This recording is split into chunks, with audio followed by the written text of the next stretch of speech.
আব্বা জানো, আজকে না অনেক আমার দোকানে আইছিল ওর নতুন বউ লইয়া। কেন তোর দোকান আসছে কেন?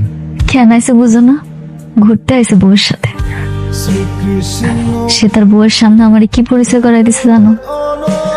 আমি নাকি হেড অফিসে কাজের বুয়া ছিলাম, আর হ্যাঁ আমার মালিক। হ্যাঁ লগে নাকি আমার কাজের বুয়ার আর মালিকের সম্পর্ক। তুই কিছু কস নাই? আর ওই মাইয়া কি সত্যটা জানে? জানে না মা, আমি কিছু কই নাই। অনেকে আমার লগে যা করছে সেটার বিচার স্বয়ং আল্লাহ করবো। তোরে কেন যে বারবার পরীক্ষায় ফেলায় এটাই বুঝি না। তুমি এখন কি চাও? কোন বিষয়? তুমি কি আমাকে ডিভোর্স দিয়ে মেঘলার কাছে চলে যাবে, নাকি আমার সঙ্গেই থাকবে? আমি জানি না, আমার সত্যি ভাগ্যটা খারাপ। কি করব না করব কিছুই বুঝতে পারছি না।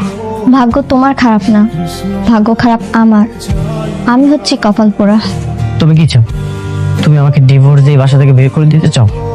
আমি জানি না কি করব, কি করা উচিত আমার। আমি সত্যি জানি না।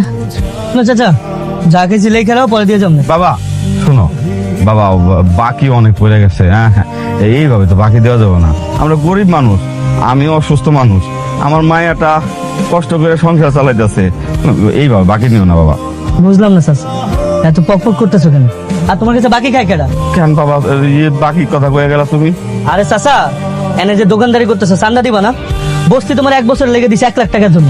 এখানে যে ব্যবসা করতেছো এটা চান্দা কে দিবে? এই জন্য খাইয়া দেওয়া যাইতাছি, মাস শেষে হিসাব করবো কত টাকা ভাই, পরে দিয়ে দিবা, সমস্যা কি? লেখা রাখো, গেলাম গা।